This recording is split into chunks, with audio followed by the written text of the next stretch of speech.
tertúlia. Boa tarde a todos. Hoje é dia 7 de abril de 2014, uma segunda-feira. Esse é o verbete de número 2985, ele tem 8 páginas, 51 logias e 20 máximos. Quem escreveu o verbete é Agenda Ambiental Organizacional da especialidade Ecologia. Quem escreveu esse verbete, aqui é a Nel Verbetógrafa, está estreando hoje aqui, é a Clara Emília Vieira, e eu vou falar um pouquinho dela para vocês saberem. Então, ela é servidora pública, graduada em Engenharia de Pesca, especialista em Oceanografia e Gestão de Serviços, mestre em Oceanografia, graduando em Psicologia brasileira, natural de Recife, Pernambuco, voluntária de Conscienciologia desde 2008, docente em Conscienciologia desde 2010 e tenepsista desde fevereiro de 2012. Então, vamos aqui à definição, então, da Agenda Ambiental Organizacional. É a proposta técnica de ações cosmoéticas de organizações, incluindo as empresas públicas, privativas, educacionais, do terceiro setor e conscienciocêntricas, voltadas às ações de sustentabilidade e gestão de pessoas, com foco na responsabilidade planetária, mudança de valores e atitudes, preservação ecológica e economia de recursos. Na pensenologia, destacamos o holopensene pessoal da ecologia, o holopensene da responsabilidade planetária, os pensenes antiecológicos, o holopensene da despreocupação pensênica com o futuro das gerações vindouras, a evitação do lixo pensênico e as ações ecológicas favorecendo a mudança dos autopensenes. Enfatologia, a qualidade do ambiente natural e artificial como fundamentais à vida, a coleta seletiva de resíduos para a reciclagem dos materiais e preservação dos recursos naturais, as ações ecológicas no aqui e agora, as políticas e escolhas empresariais ditando as exigências ecológicas ao mercado, a gestão ambiental enquanto metodologia técnica para a prática da agenda ambiental organizacional e a preservação de recursos naturais decorrente das ações da agenda ambiental cosmoética. Em parafatologia, destacamos a qualidade do ambiente intrafísico repercutindo na qualidade do ambiente extrafísico, os desassédios individuais e grupais decorrentes das posturas cosmoéticas pela preservação ambiental, a Agendex influenciando a qualidade da agenda ambiental interassistencial na intrafisicalidade. Na argumentologia, vocês vão ver que tem uma caracterologia com 7 etapas a serem observadas na implantação da agenda ambiental organizacional participativa. Em tipologia, temos 15 exemplos de ações alternativas, conhecidas e passíveis de serem implementadas nas organizações. Na remissiologia, destacamos a leitura dos verbetes Educação Ambiental, Empreendimento Sustentável, Reeducação Recíproca, Saúde Ambiental e Vida Ecológica. A Agenda Ambiental Organizacional faculta a teática da responsabilidade planetária, contribuindo para a sustentabilidade ecológica prioritária à evolução consciencial em bases cosmoéticas. Questionologia, você já aplica as ações prioritárias de responsabilidade ambiental nos locais onde atua? Entende a relação dessa atitude com a autoevolução consciencial? Na filmografia tem dois itens, na bibliografia tem 5 itens e na webgrafia tem 1 item. Vamos à mega análise com João Paulo. Gestão, corporação, preservação, auto-organização, responsabilização, sustentabilidade, gerenciamento, planejamento, prospectiva, natureza, projeto, ecologia, sociologia, conviviologia, intrafisicologia, policarmologia, cosmovisiologia, marxifraternologia, administraciologia e discernimentologia. Então, antes de começar aqui as perguntas dos teletertulianos, que já tem aqui um grupinho, gostaria de saber da verbetógrafa a motivação para escrever esse verbete. Por que surgiu? Primeiro eu quero dar meu boa tarde a todos, agradecer a presença aqui das pessoas, dos teletertulianos, e eu queria fazer um agradecimento especial para a equipe de verbetografia, para a Cristina e para a Marlene, que me acompanharam mais nos últimos momentos, os colegas da Intercamp, que fizeram uma revisão prévia antes de eu mandar para a equipe de verbetografia, e ao meu duplista aqui do lado, que é bem importante aqui no meu processo. Falar que estava muito bem acompanhada. Estou bem acompanhada, né? E eu tive várias razões para escolher esse tema, mas os principais, e não necessariamente em ordem de importância, primeiro a questão ecológica em si, né? A urgência do tema. A gente percebe que o planeta está num processo de degradação. Eu, na minha área de formação, que trabalhei com os estoques pesqueiros, a gente sabe que mais de 80% desses estoques já estão em estado de sobrepesca, não se sustentam mais, várias espécies ameaçadas de extinção, e isso está ligado também ao nosso bem-estar. A outra questão é que o ambiente de trabalho é onde a maioria das pessoas passa 1/3 da sua vida, né? E mesmo quem não trabalha, frequenta alguma instituição, alguma organização, algum ambiente que é fórum de tratamento da agenda ambiental organizacional. No meu lado pessoal, tem a questão do meu processo profissional, né? A minha primeira carreira, como você falou, eu sou mestre em oceanografia e trabalhei pela defesa dos estoques pesqueiros, foram estudos voltados para a gente identificar o quanto poderia ser explorado daqueles estoques. Mas, em seguida, eu entrei no serviço público, e no serviço público eu descobri a agenda ambiental na administração pública, que é uma proposta do Ministério do Meio Ambiente, e comecei a trabalhar isso dentro da minha instituição também. E aí veio a Conscienciologia, que eu conheci em 2006, para enriquecer esse processo. E, em certo momento da minha vida, eu sempre questionava, puxa, eu estudei tanto, né, a oceanografia, essa parte científica, fiz carreira acadêmica, e eu não uso esses meus conhecimentos. E aí eu tive um momento que eu tive um insight de que, na minha experiência, por exemplo, eu consegui definir quanto a gente podia explorar a última espécie que eu estudei mais profundamente, e a gente determinou um quantitativo que poderia ser explorado. Isso não serviu para nada, e hoje a espécie está na lista das espécies ameaçadas de extinção, né? E juntando essas coisas, essas reflexões, eu cheguei à conclusão que o melhor caminho era trabalhar as pessoas. Então, fazer as pessoas se sensibilizarem para a questão ambiental. E isso juntou com a vontade também de fazer psicologia. Então, foi uma junção de fatores e vivências e aprendizagens que eu apresentei, inclusive, no Fórum de Responsabilidade Planetária, que foi aqui em 2011. E aí saiu esse primeiro verbete, que era o que eu estava mais, né, trabalhando com mais experiência e mais vivências. Também tem a questão da ficha evolutiva pessoal, né, algumas sinalizações de que eu tenho alguma coisa a fazer por essa questão ecológica. A questão policármica eu acho importante também, alguns valores pessoais, e aí juntou tudo, saiu esse verbete. Muito bom, muito bom. Então, vamos agora atender os teletertulianos, né? Professora Clara, na estrangeirismologia, página 1, segunda linha. Como funciona na prática o greenwashing? Greenwashing. A greenwashing, que está escrito aqui errado. Acriticamente aceito e despercebido. Aqui está.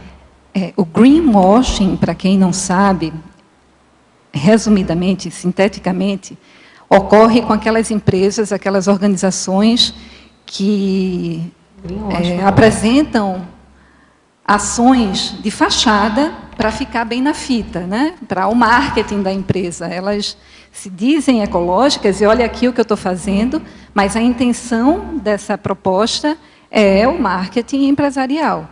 Então, não existe... E a gente nem fica sabendo que, às vezes, elas estão fazendo coisas antiecológicas mesmo. Então, isso aí é que é o greenwashing. Aí ela quer saber como é que percebe na prática. Como funciona na prática se ele é acriticamente aceito e despercebido. Acho que você escreveu isso. Aí a gente teria que... Na prática é isso, eles usam na prática, fachada, né? Eles usam essa fachada. É a fachada, por isso. Então, eles têm lá na frente da empresa os lixeiros coloridos para coleta seletiva, eles usam o papel reciclado, eles imprimem a frente e verso, eles têm os copinhos ecológicos, mas a gente não sabe que tem várias outras ações acontecendo na mesma organização, antiecológicas, sejam elas na parte administrativa, ou no caso de uma indústria que tem um impacto mais, né, evidente, está sendo contraditório, né, incoerente. E aí a gente tem que pesquisar para descobrir. Ainda na estrangeirismologia, página 1, final da 4ª linha. O que é a ecopsychology como aproximação da relação entre ecologia e evolução consciencial? Logo no início, eu até coloquei uma cola aqui de uma citação que eu achei bem legal, mas a ecopsicologia, ela se diferencia da psicologia ambiental, que a psicologia ambiental considera os efeitos do ambiente na psique, no indivíduo, no comportamento. A ecopsicologia, ela se aproxima da ecologia profunda. Então, eu queria até ler aqui, que eu fiz a tradução, né, desse trechinho, de um texto de alguns pesquisadores. Eu não fiz essa citação lá no verbete, ele está num site Terra Psique. Se depois eu puder passar por e-mail, é só me mandar um e-mail, eu passo para a pessoa. E ele coloca aqui, a ecopsicologia é o esforço para entender, sentir e desenvolver as dimensões da relação homem-natureza, psicológica, biosocial e espiritual. Então, antes de eu conhecer a conscienciologia, essa questão consciencial era trabalhada para mim através da espiritualidade e as propostas que existem na sociedade, né? Então, essa aqui foi a primeira aproximação que eu vi de considerar a ecologia paralela à psicologia. E ele continua aqui, através de conectar e reconectar com o processo natural da teia da vida. Em seu cerne, a ecopsicologia sugere que existe uma relação sinérgica entre o planeta e o indivíduo, e que as necessidades de um é relevante ao outro. E eu achei isso totalmente conscienciológico, né? E quis citar aqui Como eu não vi referência ainda no Brasil, eu trouxe a referência que está lá no Terra Psique. Legal. Sim, em relação a isso, também é relacionado, teve a experiência da Eco 92, onde parecia que ia debater só ecologia e falaram muito assim da questão psicológica, planetária mesmo, enquanto as pessoas não se conscientizassem disso tudo, que ia continuar tendo desequilíbrios ecológicos, as pessoas iam continuar exercendo tudo aquilo porque as pessoas em si estavam com problemas, né? A visão de mundo estava distorcida ainda. Pensenologia, página 1, primeira linha. O que é holopensene paraecológico grupal? Aí a gente tem que pensar primeiro na paraecologia, né, que é o aspecto extrafísico, multidimensional da ecologia, e depois quais são os resultados, né, que é o pensene, pensamento, sentimento e energia, primeira coisa. E tem o pensene individual, tem o pensene grupal, tem os aspectos ecológicos intrafísicos, grupais, e os aspectos ecológicos extrafísicos, grupais. Então, essa colocação aqui do holopensene paraecológico grupal seria o resultado de um holopensene multidimensional, considerando não só os aspectos intrafísicos, né, mas também os extrafísicos, decorrentes dos pensenes da coletividade, das pessoas coletivamente, dos grupos. Foi essa a minha ideia. Parafatologia, página 2, final da 4ª linha. Como podemos melhorar a nossa ampliação do conhecimento e entendimento da paraecologia? Essa colocação que eu fiz aqui é autoprescritiva, né? É um campo que eu tenho interesse de aprofundar. Então, essa parte da ampliação do conhecimento e entendimento da paraecologia é uma prioridade de autopesquisa pessoal. Eu quero investigar mais. Então, eu já vi algumas palestras de alguns pesquisadores da paraecologia, tem alguns livros também falando alguma coisa.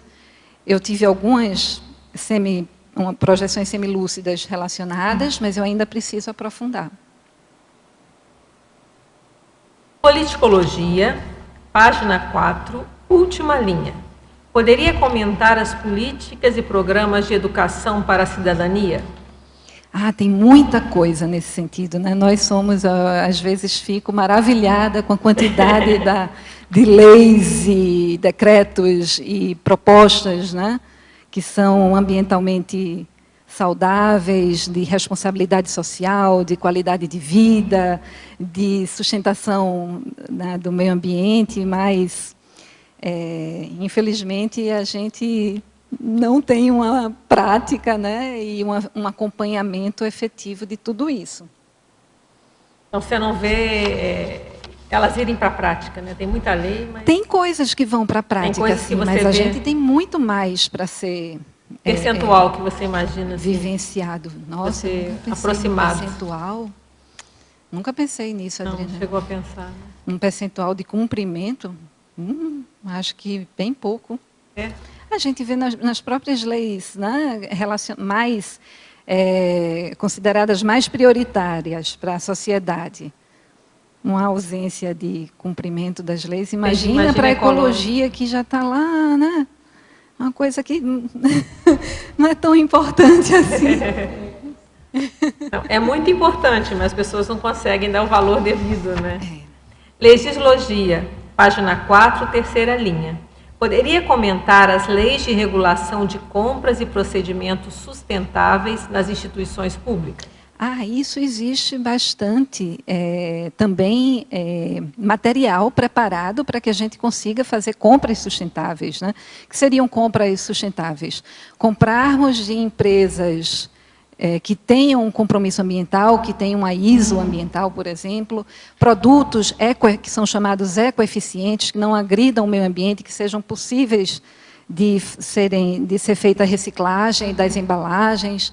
Então, existem manuais já, guias, dentro da proposta do Ministério do Meio Ambiente, já existem esses guias.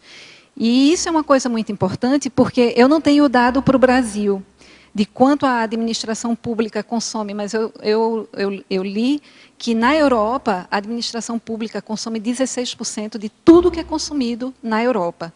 Então, com isso, a gente tem um poder de compra e a gente tem como nortear, né, o atendimento da ecoeficiência a partir dos fornecedores. Agora, é verdade que a proporção de empresas públicas, né, instituições públicas que estão investindo nas compras sustentáveis, os contratos sustentáveis, é bem pequena. Tem gente fazendo. Página 2, de fatologia, página 2, quarta linha. Poderia comentar a falta de entendimento da importância da sustentabilidade do planeta? Quais são os entendimentos primordiais nesse contexto? Isso é uma questão que eu trabalho lá na minha instituição pública, né, e a gente tem reuniões com outros órgãos e dou aula também na parte de sustentabilidade. E eu tenho dificuldade de entender por que a pessoa não percebe. Agora, questões básicas. No Brasil, o Brasil é o maior detentor de água potável do mundo, né? Então, tirando a nossa região, né, do polígono das secas, a gente tem muita água, normalmente. Não nos falta vários recursos, né, e isso faz com que, inclusive, eu já li um artigo de uma pessoa, eu acho que citei aqui lá nos mitos, tem pessoas que argumentam que a qualidade ambiental melhorou no planeta em função do conforto que alguns grupos têm nas grandes cidades. Alguns grupos de pessoas privilegiadas, né, têm bastante conforto, muito mais do que lá na Idade Média, por exemplo. E aí eu acho que a falta de vivenciar a escassez dos recursos, de não estar presente nas áreas que a situação é dramática realmente, né? Eu não sei se vocês já ouviram falar que na década de 80, um barril de petróleo era vendido por 5 barris de água, né? Não, o contrário. Um barril de água era vendido por 5 barris de petróleo, da escassez de água na época. Depois a tecnologia está solucionando algumas áreas lá. Então, eu acho que essa questão da falta de entendimento da importância da sustentabilidade do planeta é pela falta de experiência mesmo, da falta de vivência e talvez pesquisar um pouco mais como é que está a situação, ver os documentários que existem, né, sobre o processo de degradação do planeta. Tem aí Uma Verdade Inconveniente, Home, The Corporation, a história das coisas, e aí as pessoas não conhecem esses documentários também, nem vivenciam, então fica com dificuldade. É uma ignorância, achando que a fonte não vai secar nunca, né? E uma ignorância que a gente não fala de forma pejorativa, é a falta de informação. Ignorância de falta de conhecimento. Né? Sinergismologia, página 2, penúltima linha. Como funciona o sinergismo? Autoconscientização, autoaplicação imediata. Poderia exemplificar? Posso. Várias vezes, quando eu fiz as minhas apresentações, né, nos cursos, nas aulas, a pessoa concordava imediatamente que, puxa, é mesmo, Clara, eu produzo muito lixo, eu não faço reciclagem, eu não tenho ações ecológicas, mas saía dali e não fazia nada, tudo continuava do mesmo jeito. E tem muita gente que até tem consciência do processo, mas não tem ações efetivamente práticas de estar contribuindo para a sustentabilidade. Parafatologia, página 2, final da terceira linha. Poderia expandir a evitação do comprometimento multidimensional decorrente da destruição do ambiente intrafísico? Eu gosto de usar a metáfora, né, comparar isso com o lixo espacial. Outra coisa. Talvez pouca gente tenha visto como é que se encontra, né, a biosfera, o cosmo lá no entorno do nosso planeta, né, o espaço ao redor do planeta, lixo, né? Cheio de lixo espacial. Terrível. E eu vi uma foto chocante. Eu não cheguei a ver foto. Com esse lixo espacial ao redor do planeta, né? De satélites, obsoletos, peças, tudo que você imaginar. E isso acontece também no extrafísico, embora a gente não enxergue, né? Só quem tem uma boa clarividência vai poder enxergar, porque tudo que a gente está fazendo aqui e pensenizando pensamento, sentimento e energia, gera, né, os morfopensenes, as repercussões no extrafísico. Então, essa colocação aqui diz respeito aos resultados, né?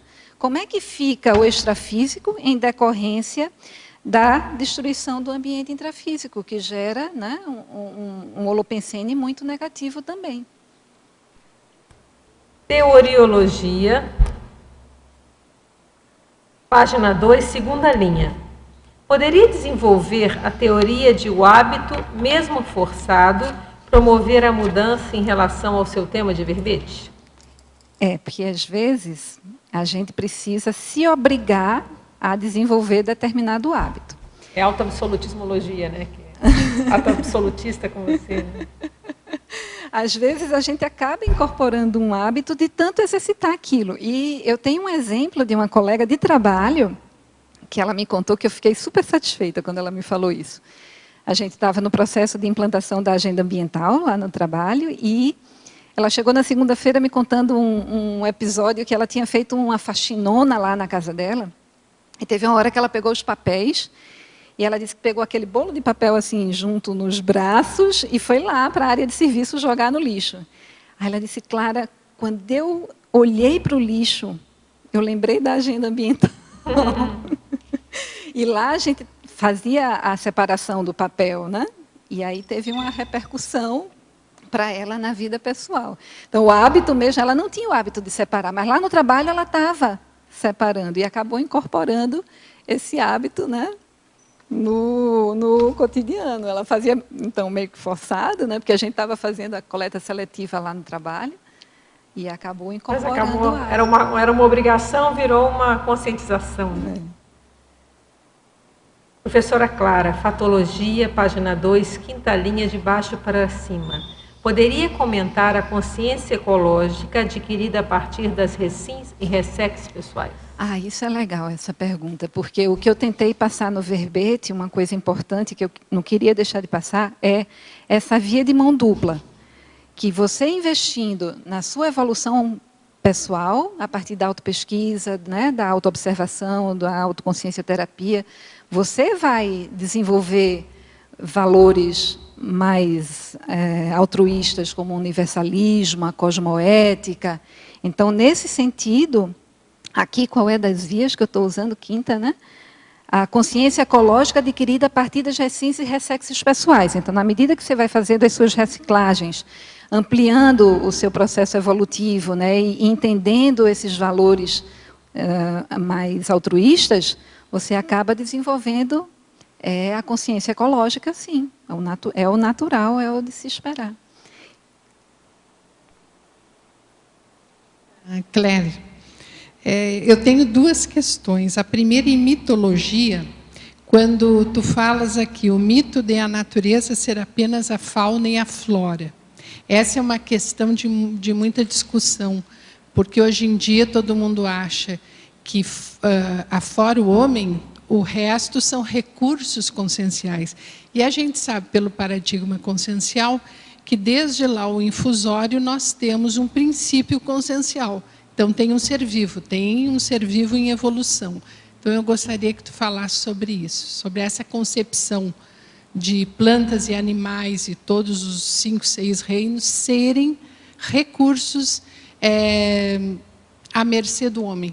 Eu acho que você já falou bem sobre isso, Miriam, porque cada ser, né, desde o vírus até o serenão, tem o princípio consciencial, todos eles vão evoluir, né, até serem serenões, e essa integração é super importante, essa consideração é super importante. E essa colocação que eu faço aqui mitologia, no verbete, da gente pensar na gente como parte de tudo, de estar tudo interligado, é uma máxima assim contundente. Tem até desde 1850 tem uma carta de um chefe indígena norte-americano numa situação, né, difícil lá com a colonização americana, e era uma sabedoria já, né, antiga, que já deve ter aparecido antes também. Tem outras coisas de filósofos anteriores, né, que consideram essa questão que está tudo interligado. Isso é um ponto forte da ecopsicologia também, né? Da interligação entre tudo e todos. E a gente parar de pensar que a ecologia diz respeito à natureza, fauna e flora. É nós e eles, né? Como é nós, assim, não.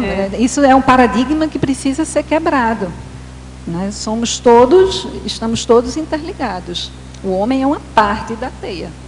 E em relação a isso, a minha segunda questão, em paradoxologia, tu colocastes o paradoxo do autopesquisador da consciência antiecológico. Eu acho que tem a ver com o que tu afirmasse há pouco, não? Mas aí é porque ele também não percebeu ainda, está ainda na ignorância nessa faceta, né? Nesse aspecto com relação à ecologia.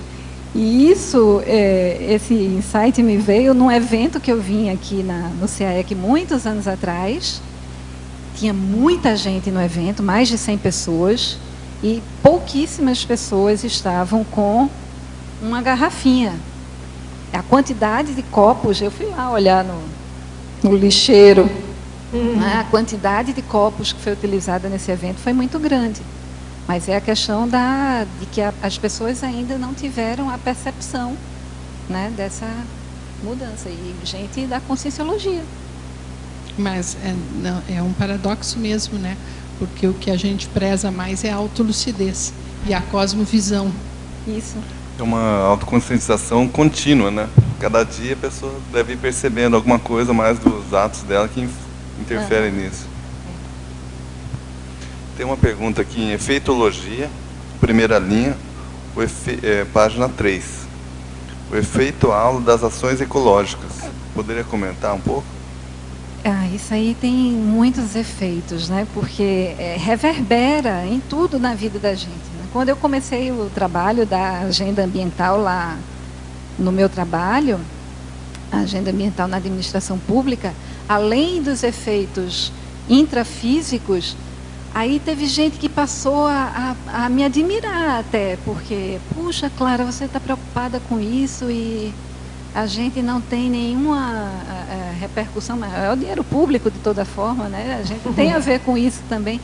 Mas tem todo tipo foi o que a primeira coisa que me ocorreu, mas tem todo tipo de repercussão na sua vida pessoal, na sua relação com as pessoas, na sua relação com a natureza. Você desenvolve uma nova visão de mundo. Eu vejo isso a partir das pessoas que começaram a se preocupar, que antes não se preocupavam. Então, eu acho que tem uma série de repercussões quando a gente começa a valorizar a policarmalidade. Você acha que teve interferência, ajudou na sua interassistencialidade? Ampliou isso? Eu penso que sim, porque tudo está interligado, né? Passou a ser uma representante mais coerente, né? Sim, ajuda sim. Pois é. Eu pisei num embuá sem querer de noite, e depois eu vi o embuá, estava lá, mas sem drama. Sem drama. Eu comentei com ele. Estrangeirismologia, página 1, final da segunda linha. Poderia falar sobre o Zeitgeist da urgência da crise ecológica? Isso tem a ver com o que eu falei no início, né? A gente percebe, inclusive eu tenho uma colega botânica que ela fala, nenhum ecochato vai ser chato o suficiente na proporção que a Terra merece, porque tudo no planeta está depredado. As florestas, os estoques pesqueiros, os recursos que são utilizados de forma geral, está tudo se acabando muito. A água, tudo. Então, assim, o Zeitgeist, nesse ponto... Inclusive, tem um documentário que eu achei muito legal, e esqueci de citar aqui na filmografia, mas cita agora. Mas que eu recomendo, que é o Zeitgeist. Mas no YouTube tem outro que tem um nome esquisito, que é um programa esquisito. Como é? Não, The Movement. Também, se alguém mandar o Zeitgeist Movement, eu acho, é uma explanação de um pesquisador que ele contextualiza bem o nosso Zeitgeist e do nosso equívoco em função de capitalismo, de valores negativos, que causa a situação que a gente se encontra hoje. E, no final, ele apresenta soluções muito inteligentes, que seria bom para todo mundo e que a gente não adota por uma questão de ignorância mesmo. E também a ganância, né, capitalista pesa. Patologia, página 2, final da quarta linha. Poderia comentar o desrespeito aos animais, vegetais e ambientes naturais? Então, isso a Miriam até entrou nesse mérito agora há pouco, né? Isso aí eu acho que eles são seres vivos, puxa vida, eles têm sistemas nervosos, né, e você desconsidera isso. Do ponto de vista do paradigma, eles têm princípio consciencial, eles vão ser gente um dia, vão ser serenões um dia. E você desconsiderar isso é duro, né? Patologia também, na página 2, terceira linha, de baixo para cima. Poderia aprofundar a economia financeira consequente à evitação dos desperdícios? Então, tem vários exemplos técnicos, né, aí na literatura, na internet, em algumas empresas que já executam ações, né, que focam evitar o desperdício ou focam a sustentabilidade ecológica, e eles economizam com isso. Economizam. Tem um exemplo que eu sempre falo da Câmara dos Deputados em Brasília, que foi um dado apresentado num fórum que eu participei, que eles economizaram mais de R$1 milhão em um ano com a água dos jardins, simplesmente colocando um sistema de retorno da água. Parafatologia, página 2, terceira linha. Poderia discorrer sobre a poluição pensênica comprometendo os ambientes extrafísicos? Eu falei um pouco sobre isso, né? A questão dos pensênios, pensamentos, sentimentos e energias que nós produzimos aqui na vida intrafísica e que tem uma repercussão no ambiente extrafísico, sim. Então, a gente percebe determinados ambientes carregados em função dos nossos pensenes, né, negativos. Isso é uma forma de poluição também. A própria baratrosfera, as colônias extrafísicas doentias são o resultado de séculos, milênios de poluição, Muita poluição. Multidimensional, que agora exigiu até o trabalho dos serenões para fazer a para-urbanização. Exato. Tentar cortar o ciclo, né? Porque continua sendo realimentado, senão não tem intervenção. No extrafísico chegou um ponto que estava insustentável, daí chegou a necessidade de fazer isso lá e agora a gente está tendo que fazer no intrafísico também. Muito bom. Parafatologia também, página 2, terceira linha de baixo para cima. Poderia explicitar os desassédios individuais e grupais, decorrentes das posturas cosmoéticas pela preservação ambiental? Para mim isso é assim, relativamente simples, né? A partir do momento que você desenvolve posturas mais cosmoéticas, preocupa-se com o ambiente, isso já gera uma qualidade de vida intrafísica melhor, né? Já gera um campo melhor. E aí isso vai fazendo uma limpeza e diminuindo os assédios existentes, porque naqueles ambientes mais sadios, os assédios negativos têm mais dificuldade de se instalar, né? Se você está... até a psicologia também envereda por isso, né? A psicologia ambiental. Aqui, ó, já está começando a chegar a pergunta da Terrinha lá. Ó. Poderia comentar as duas citações? Aí você podia ler a primeira citação, comenta, depois ler a segunda e comenta. Tá. Okay? Aí qual é a primeira citação? Citações suas aqui, na citaciologia. Citaciologia, isso. Certo. Aí você podia ler a primeira, comentar, depois você lê a segunda e comenta. Ok? A primeira citação eu falo isso, você lê a extinção de espécies, a contaminação do ar e da água, o efeito estufa, não são a crise ambiental. São apenas seus indicadores. A crise ambiental é a nossa crise de valores, relacionamento, identidade e conhecimel. Esse Aldeli é um ambientalista e do cinema também. E isso, para mim, é bem verdadeiro, porque o resultado que a gente tem hoje no nosso planeta, né, no ponto de vista da ecologia, é resultado das nossas ações, dos nossos valores, né, e aquilo que a gente pensa, que sente e que gera também, né, dos pensenes. Então, o resultado que está aí no intrafísico é consequência daquilo que nós fazemos, né? É claro. Poderia dizer também que a crise ambiental também ainda é um reflexo da crise consciencial planetária, né? Exato. Ela é manifestação da crise consciencial. Exato. Agora, tem uma questão que é mais séria, porque uma vez me falaram assim, claro, as pessoas não se preocupam nem com o que está passando dentro delas, né? Pessoas que estão com problemas, precisam ir fazer psicoterapia ou precisam de autopesquisa e tal. Como é que você quer que as pessoas cuidem do externo? Mas eu falei assim, mas aí ela vai ter que cuidar do externo antes dela, porque o externo é de todo mundo, né? Aí ela está rebatendo em todos os seres. Então, é até melhor que ela pense primeiro nesse aspecto ecológico. As pessoas falam, tem tanto problema aí no mundo, e por que eu vou lidar com esses probleminhas? Esses probleminhas compõem, né? Compõem. O probleminha ecológico é uma variável importante nos problemões. Porque tem a ver com a sobrevivência, né? Sim, a sobrevivência da espécie, qualidade, em última análise. Sobrevivência com uma certa qualidade. Sim. Agora, lê a segunda também, que ela perguntou as duas. A expansão da consciência ambiental se dá na exata proporção em que percebemos meio ambiente como algo que começa dentro de cada um de nós, alcançando tudo o que nos cerca e as relações que estabelecemos com o universo. Então, isso reforça o que eu tinha falado, né? E a ecologia começa dentro da gente. Eu lembro que a Reinalda falou isso no Congresso dos Investidores, que ela falou sobre ecologia. E ela disse, nós somos um ser ecológico, nós somos o ecossistema básico, um ecossistema básico, né? Então, a gente tem que pensar nesse sentido também. O André Trigueiro é um ambientalista da CBN, espiritualista também, e tem um livro bem legal, Meio Ambiente no Século XXI. A maneira como cada consciência lida com os outros, com o meio ambiente, com os animais, com a natureza, é um reflexo da intraconsciencialidade dela, né? Exatamente. Bem bom. Oi, boa tarde. Eu gostaria que você comentasse O segundo item da filmografia, que você traz aí o filme História das Coisas, né?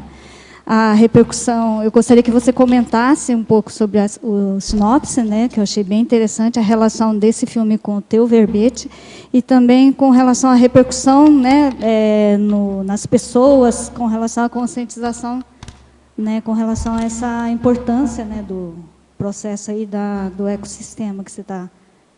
Que eu acho que abrange bastante, né, porque ele fala na questão aí da...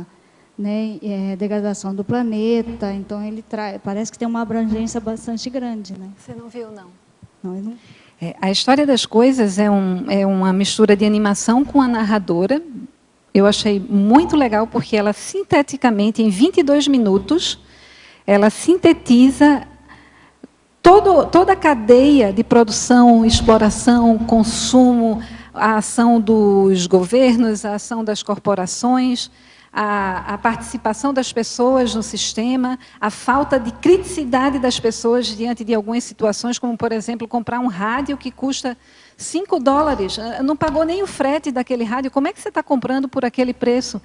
Então, ela leva as pessoas a se questionarem, desenvolverem criticidade. Vale a pena assistir, eu já vi algumas vezes, porque de forma bem objetiva e sintética ela trabalha toda a questão ecológica e também consciencial até. Porque você precisa ter criticidade, precisa pensar nos outros, precisa uma série de... Ela aponta diversos valores que são conscienciais, né, que a gente precisa desenvolver para poder contribuir de forma mais efetiva com a sustentabilidade. O capitalismo ele é gerador de desperdícios, né? Porque ele gera nas pessoas uma carência, a pessoa sente que precisa consumir alguma coisa, que é gerada pelo marketing, as pessoas vão lá, consomem mesmo sem necessitar, e gerando um desperdício, e cada vez mais vai aumentando. E sem sustentabilidade para o próprio capitalismo. O capitalismo já está condenado a, se não fizer determinadas mudanças na sua forma de funcionar, a afundar o navio, implodir o planeta, né? Lá em casa a gente tem esse costume de separar os materiais, sabe, os recicláveis, mas o governo aqui de Foz do Iguaçu não tem esse sistema de coleta de materiais recicláveis, sabe? Então acaba, sabe, desperdiçando, porque a gente deixa lá na rua, fica esperando que alguém passe para pegar, né, algum catador, né, que tem. E o que a gente poderia, além disso, né, fazer para ajudar nessa consciência ecológica?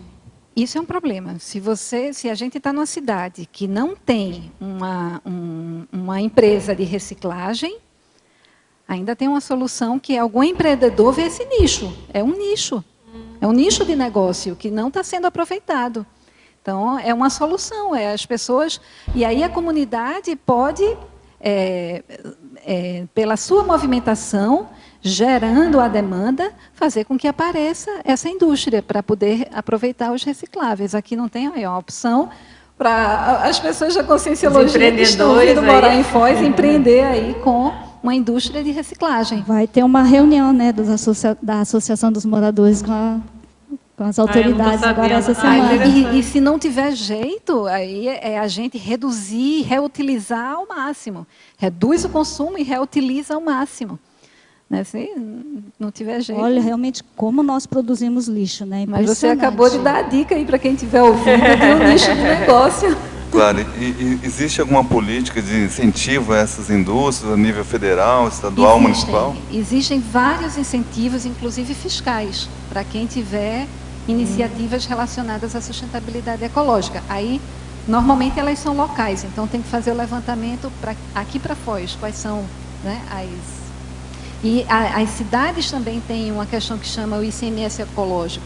Não sei se Foz do Iguaçu, por exemplo, está dentro e recebendo esses benefícios fiscais com as suas ações ecológicas. Então, cidades que têm formas de processamento do seu lixo mais ecológico, elas recebem um percentual a mais de ICMS estadual, até talvez do governo federal. Aí tem que pesquisar o que é que existe na legislação local. Acho que esses incentivos ainda são muito pequenos, né? Porque teria que ter uma obrigatoriedade até, né, de cada município, cada estado está tendo que implantar essas medidas, porque porque na prática a gente vê que não, tem muito pouco sendo feito. Procura saber se existem outros benefícios envolvidos na questão. O vereador está aí para criar também a legislação, né? Para apoiar nesse sentido. É interessante, né, Clara, que esse diálogo que está acontecendo aqui agora, falando das empresas e essa coerção do Estado em cima das pessoas para que tenham uma consciência ecológica. Mas colocando até o curso de psicologia que você está fazendo, que você está casando o curso de psicologia com o teu conhecimento anterior de ecologia. Então, quer dizer, mesmo o Estado atuando com a coercibilidade, mas aí tem que passar por um processo intrínseco de cada um, né? Tem que passar por um processo mesmo de reeducação das pessoas e há um investimento mesmo em função disso. Porque você até colocou aqui na parafatologia, lá no finalzinho, na antepenúltima linha, né? A economia financeira consequente à evitação de desperdícios. Então, essa aí eu acho que mostra bem essa coisa do consumismo e que o consumismo tem que passar por um tratamento mesmo interno, né? Ou até mesmo precisar de ajuda externa. Eu acho que o Estado só, acho que ele não consegue resolver isso não, a não ser que ele entre com um processo de reeducação. O que é que você acha disso? Eu acho que tudo ajuda, né? O Estado agindo, as organizações não governamentais, o Centro de Altos Estudos da Conscienciologia também ajuda. É uma união de esforços, as iniciativas individuais, grupais, é uma união de esforços, a partir do desenvolvimento do autodiscernimento com relação à questão.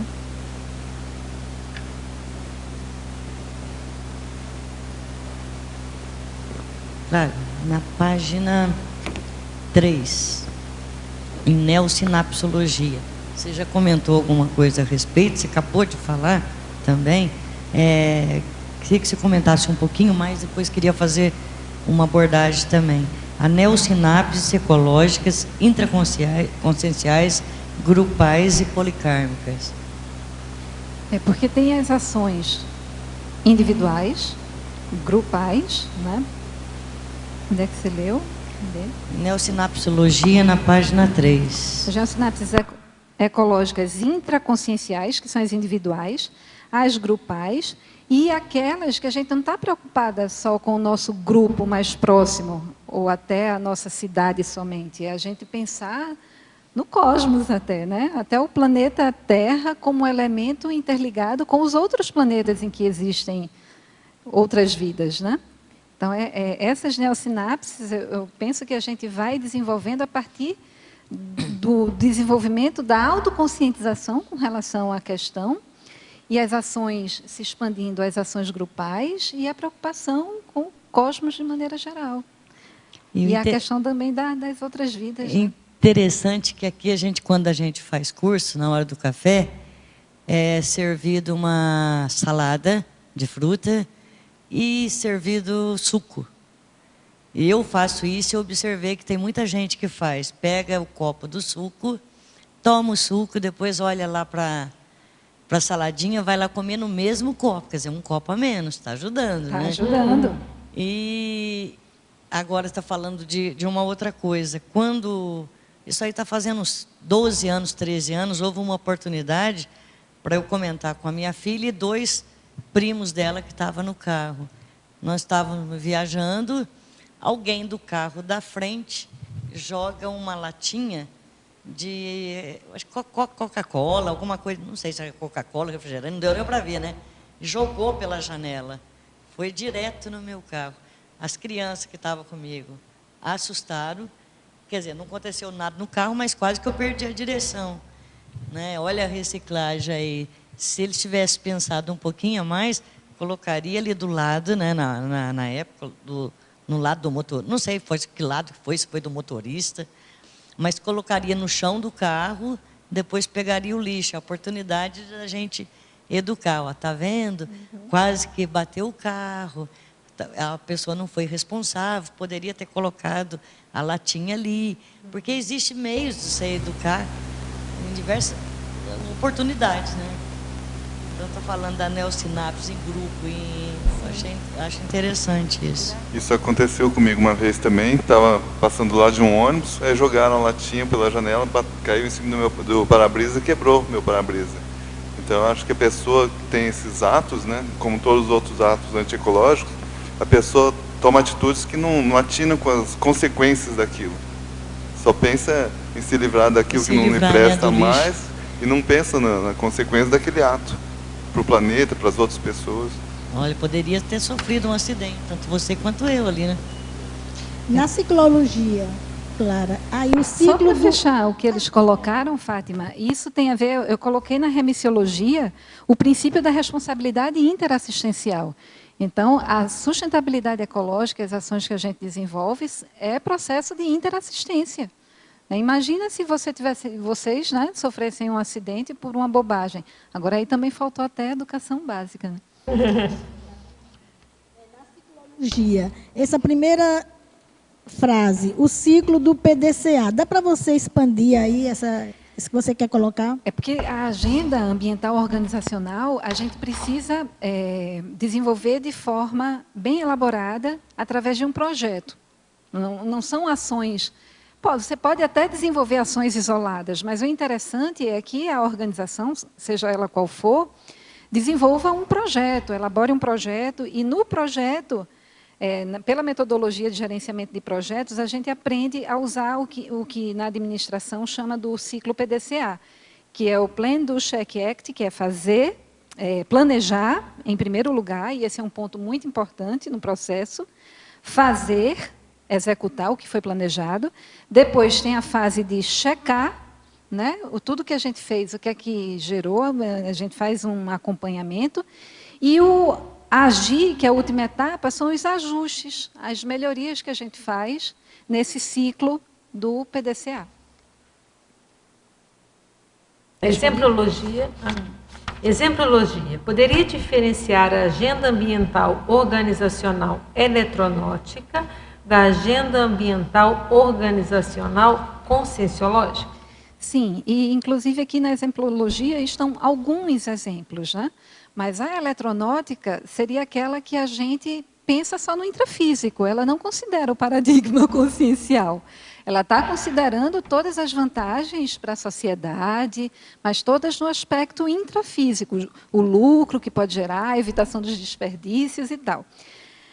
Na conscienciológica, entra esse tema transversal que eu quis trazer no verbete que eu tentei sintetizar na frase enfática. Então, que quando a gente está pensando em inserir uma agenda ambiental na nossa organização, seja ela qual for, até lá na minha organização pública, eu estou preocupada com aspectos relacionados à evolução consciencial, ao desenvolvimento das pessoas, ao desenvolvimento de valores e atitudes mais altruístas, né? Mais que se aproxime o quanto puder da cosmoética. Aqui tem nas I6, instituições conscienciocêntricas, que a cosmoética faz parte do paradigma consciencial, né? Mas eu diria que a agenda ambiental conscienciológica, ela já vai ser conscienciológica, na minha perspectiva, se você está considerando a evolução da consciência das pessoas, de alguma forma. Acho que o descaso das consciências em geral também tem muita relação com esse paradigma intrafísico apenas, que a pessoa, ela não pensa que ela vai voltar a viver nesse planeta. Ela só vai viver essa vez e acabou. Ela não vai sofrer as consequências dos atos dela de agora. Exatamente. Então, quando a gente começa a pensar, não, a gente tem que cuidar do nosso planeta, porque daqui a pouco nós vamos estar ressomando aí. Né? Nem que seja de um modo meio egoísta, né? Mas a pessoa tem que pensar que ela vai estar aí de novo. E eu coloco isso, acho que é na mitologia, que é o fato das gerações futuras serem nós mesmos. Na pensenologia. Não é só dos nossos filhos. Aqui mais à frente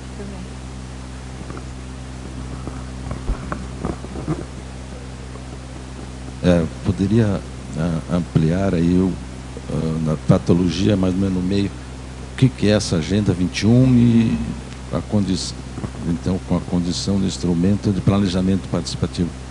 A Agenda 21 foi um instrumento decorrente da Eco 92 no Rio. Daqueles resultados, das coisas que foram discutidas no Rio, né, que foi a primeira grande conferência, assim. Teve a conferência de Estocolmo, desde 70 já tem várias conferências, né, com relação ao meio ambiente.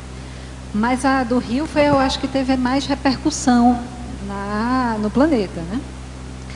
E aí, depois de todas aquelas discussões, tá, ok, estamos em estado de calamidade, o que é que nós vamos fazer? E a Agenda 21 é uma proposta de ações, de diretrizes, para operacionalizar a mudança que é necessária para a sustentabilidade ambiental. E considera também os aspectos sociais, né? Inclusive, tem pessoas que não separam mais o ambiental do social. Se fala em socioambiental como sendo mais correto da gente trabalhar a sustentabilidade. Depois houve, então, a Rio Mais, né? Rio 92 Mais. Já teve também. a Rio Mais, né? E a Agenda 21 é um instrumento utilizado por várias instituições públicas, né? E ONGs também. Tá. Dentro desse mesmo esquema, mais adiante você fala nos 8 objetivos do desenvolvimento do milênio. Poderia citar, resumidamente, esses 8 objetivos? Os ODMs, como é chamado, os 8 jeitos de mudar o mundo, como foi chamado coloquialmente, é uma proposta da ONU, foi assinada em 1900 agora não me lembro, 95 talvez, mas todos os países signatários da ONU assinaram essa proposta dos Objetivos de Desenvolvimento do Milênio, e ele inclui 8 objetivos, entre eles acabar com a mortalidade infantil, a valorização da mulher, a educação básica para todos, o voluntariado é um dos itens, né? E a proposta dos Objetivos de Desenvolvimento do Milênio era que acontecesse um envolvimento não só de governos e não só de empresas, mas também das pessoas físicas. Infelizmente, o Brasil não fez uma ampla divulgação dessa proposta e a assinatura se encerra agora em 2015. O objetivo era que reduzissem todos os índices negativos dessas 8 áreas, o máximo que a gente pudesse, para em 2015 a gente comparar com quando foi assinada essa proposta. E o meio ambiente é o 7º jeito de mudar o mundo. Certo, tá bom. Só uma pergunta, o que você acha diz do Al Gore, né? O Al Gore. Eu não me lembro o nome do ele fez Uma Verdade Inconveniente, ganhou o Oscar de melhor documentário em 2007. O que acha de poder dizer algo para nós? Há controvérsias, né? Eu até publiquei na revista Consciência uma resenha sobre o filme dele em que eu coloco algumas críticas. Mas, objetivamente, foi muito positivo tudo que ele fez. Muita gente falou, não, ele está fazendo para a campanha, porque ele vai se candidatar à presidência novamente, e até hoje ele não se candidatou. Eu tenho o livro dele também, e ele passa a experiência de vida dele, as reciclagens, não necessariamente recins, mas reciclagens existenciais que ele fez, que são bem interessantes. Ele acabou com a fazenda de fumo, que era herança da família, né, e de onde ele enriqueceu. E ele faz um apelo a que a gente, olha, o mundo está aí se deteriorando. O filme tem algumas coisas, né, que a gente pode questionar assim, tem aquela discussão que tem outro grupo de cientistas que diz que o planeta está passando por um processo normal do aquecimento global. Eu já li as pesquisas com relação a isso. Mas o que é que vale para mim? O que é que a gente espreme e retira de positivo? Não importa se está aquecendo, se já é histórico, se a gente está às vésperas de uma nova era glacial, como esse outro grupo defende. O fato é que o planeta está extremamente degradado, a nossa qualidade de vida cai cada vez mais, nós precisamos mudar, sim. Ou a espécie não vai sobreviver. E uma voz forte como ele pode ter uma grande repercussão, sim, pelo menos, né? Pois é. Dar uma pontinha de ajuda. Obrigada pela pergunta. Clara, eu gostaria que tu discernisse todos os tipos de agenda na enumerologia, na página 3. Você colocou aqui 7 tipos, né?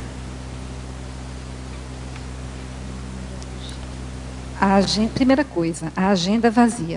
É a pessoa que não pensa, né? Ela está na ignorância ainda. Então, ela não tem nenhuma ação mínima, né? Usou o copinho descartável, somente um copinho ao invés de 5 que ela fica ali naquele curso. Né?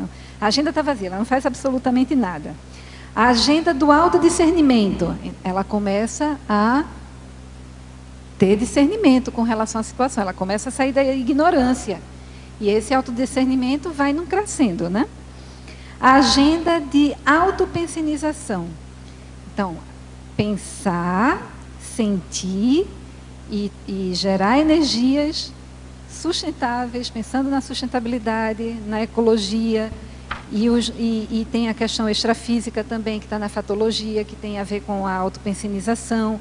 Então, até Ricardo me sugeriu hoje, você tem que fazer a agenda ambiental pensênica, não foi? Eu disse, não, tá bom, acho que já A ideia é boa. Depois, a agenda da intencionalidade cosmoética, que aí a pessoa está plenamente consciente de que as suas ações, a sua participação nessa questão da sustentabilidade é fundamental. A gente costuma falar que nós temos 7 bilhões de habitantes no planeta. Imaginem se os 7 bilhões desenvolvem, né, uma intenção cosmoética. A gente vai transformar completamente, né, o planeta. A reurbanização extrafísica vai acontecer rápida. A agenda das mudanças de atitude. Então, o curso que a gente elaborou lá para as instituições públicas termina com um plano de ação, o que, como, quando, porquê, de que forma, né? Que coisas eu posso fazer. Então, eu faço lá uma agenda com tudo que eu posso dar de contribuição. E a agenda de ações individuais, que tem a ver com a agenda de mudança de atitude, porque a mudança de atitude diz respeito àquelas coisas que eu preciso mudar na minha intraconsciencialidade ou no meu comportamento intrafísico, enquanto as ações individuais são, aí eu até inverti um pouquinho, são as ações práticas mesmo. Olha, vou reduzir as minhas impressões, vou imprimir frente e verso, vou usar a garrafinha por onde eu andar para não usar mais o descartável.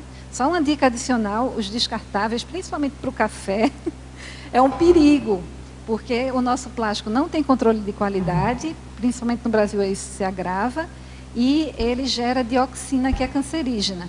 E quando a gente bota o café, essa dioxina é maximamente extraída. Então, é bom a gente evitar. Tanto que estão surgindo as tupperwares de vidro, né? Que as pessoas esquentam a comida no micro-ondas. Então, o ideal é que seja de vidro para... E ainda falta uma, né? A agenda de ações em grupo. Aí a agenda ambiental organizacional é um belo exemplo, é uma proposta. Sim, então, nesse caso, quando você fala que agenda, você quer dizer uma planilha de intenções a serem realizadas, né? Uma planilha, um planejamento, um projeto, seja individual, grupal, e que seja realmente efetivado, né? Isso aí. E uma outra coisa, hoje em dia, com a quantidade e a era da fartura da informação, todo mundo é muito bem informado, né? Mas como tu falaste no início, a pessoa conhece, mas não muda o comportamento. Quer dizer, ela conhece, mas não aprende, porque só quem muda o comportamento é quem aprendeu. Então, exatamente, não quem introjeta a seus aprendizagem. hábitos, quem mudou seus hábitos, né? Que esse é o fator mais difícil, é a mudança dos usos e costumes e hábitos, que na maioria das vezes são idiotismos culturais, né, Clara? Isso. Clara. Até pedagogicamente aqui. Tem... A paradoxologia, enquanto ela pega o microfone. A primeira frase, o paradoxo deu o custo das agendas ambientais organizacionais representar investimento e gerar economia. Porque a gente escuta-se muito de que os produtos que visam a questão ecológica serem mais caros, serem mais onerados em função dessa tecnologia nova. Aí você trouxe o inverso, né? Porque realmente tem soluções que vão custar mais, mas existem muitas soluções que vão gerar economia, evitar desperdício e gerar até ganhos efetivos para a empresa, dependendo da área de negócio, da ação que está sendo focada. Agora tem um outro problema relacionado a esse paradoxo, que é a tendência imediatista das pessoas. Então, eu vi há pouco tempo, numa revista de arquitetura e construção, uma matéria que falava que uma implantação de energia solar numa residência doméstica, O custo dela seria recuperado após 2 anos. Mas a pessoa não quer gastar essa quantia de dinheiro, ela prefere passar os próximos 20 anos gastando, pagando lá a empresa elétrica do seu estado, do que fazer esse investimento naquele momento. Essa questão imediatista é um atravancador das soluções que barateiam e que geram economia. Clara. Ok. Clara, né? Muito bom. Eu cheguei um pouco atrasada, mas já vi que o verbete tem bastante conteúdo e suas explicações são bem válidas. Queria comentar que a companhia que faz o recolhimento do lixo aqui em Foz do Iguaçu exige dos funcionários dele, todos eles, que levem a comida no Pirex para esquentar no micro-ondas, que é forno de micro-ondas. É a primeira vez que eu escuto que uma empresa tomar uma atitude dessa, né? E justamente que mexe com o recolhimento do lixo, né? Gostei muito da sua enumeração, achei muito válida sobre, principalmente, essa agenda da autopensionização. Eu acho que se as pessoas... eu vou tentar implantar isso daqui para frente, observar um padrão específico pensene para trabalhar por dia ou por semana, de acordo com o que vier. De repente, você precisa trabalhar mais do que um dia, um único padrão pensênico, né? Vou pensar na paz no Oriente Médio, vou pensar na ecologia e fazer isso. Achei muito boa a sugestão. Obrigada. Mas eu queria que você falasse um pouco, dentro da sua visão do verbete, sobre o binômio autoimperdoamento, heteroimperdoamento. Como você faz o link com o seu tema? Esse binômio é recorrente, né, em tudo que a gente investe de conscienciologia, até no curso que eu estava no final de semana, né, a gente estava... O link que eu faço no verbete, eu coloquei ele, e agora me ocorre a lembrança, é que muitas vezes a gente deixa de fazer porque ninguém faz. Mas todo mundo faz isso, eu também faço. Ou ninguém faz isso, eu também não vou fazer. Então, a gente não tem que balizar as nossas ações, as nossas escolhas pelo outro. Desculpa o outro, se você puder esclarecer o outro, ótimo. Se não puder, você não vai deixar de fazer por conta disso. A ideia foi essa. Tá bom, obrigada. Na página 6, no item 3, capacitação, você fala de um kit ambiental para novos contratados. Do que seria consistido esse kit? É lá na argumentologia, né? Esse kit ambiental que a gente vê que as empresas pensam em fazer, chegou um funcionário novo na organização, ou até na IC, chegou uma pessoa nova, né? E aí a pessoa ainda não está esclarecida com relação à questão ambiental e às ações que a organização tem. Então, olha, fulano, tem aqui o lixeiro para você separar o papel, o plástico, tem aqui cada um aqui tem sua garrafinha, você precisa comprar a sua garrafinha, mas esse kit tem empresa que dá um kit mesmo, uma bolsinha, em que vai a caneca, a xicrinha de café, já vem tudo, a cartilha da agenda ambiental para sensibilizar a pessoa, um roteirinho rápido de orientações da organização. Essa seria uma proposta de kit. Não seria interessante implementar isso aqui nas ICs? Porque eu acho que a gente ainda não tem esse tipo de educação aqui, né? Como você estava dizendo, no curso, às vezes, o congresso está lá, tudo cheio de copinho plástico, né? E outra ideia também, uma sugestão mesmo antes de implementar tudo isso, assim, para uma nova educação ambiental aqui, seria um lápis que grava no plástico. Então, aquela pessoa que está tomando aquele curso, aquele dia inteiro, ela bota o nome dela e deixa ali em cima, né? Eu acho que é uma ideia assim, mais fácil, mais rápida para resolver essa questão, antes da gente se educar mais, né? E sabe qual é a solução para isso? Sim. Para isso poder acontecer? É uma pessoa epicentrar. É só ter alguém que epicentre. Ou já começa a dar um exemplo, né? Se eu tenho essa ideia, eu já faço isso e deixo lá. E as pessoas já vão vendo também. Uhum. Então, está faltando epicentro para isso, né? A gente vê que a agenda ambiental, ela tem, no meu estado, já existe um decreto para todas as secretarias terem a sua agenda ambiental. Decreto, não é nem lei ainda, está regulamentado. Mas ela só existe na prática nos locais que tem alguma pessoa simpatizante que toca. Tem que ter um líder, né? Tem que ter alguém ou um grupo que abraça a causa.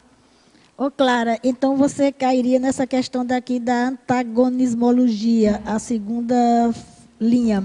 O antagonismo, espectador da vida, protagonista responsável. Sim. Então, dá para você falar aí dessas duas posturas?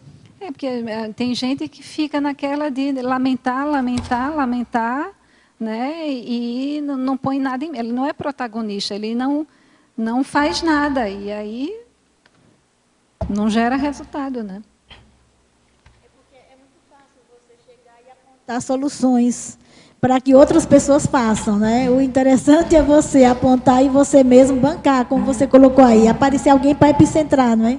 Então o trabalho flui, né? Então já fica aberto aí a candidatura, né? Quem quiser se autocandidatar. Vamos lá atender os tele agora. Oi?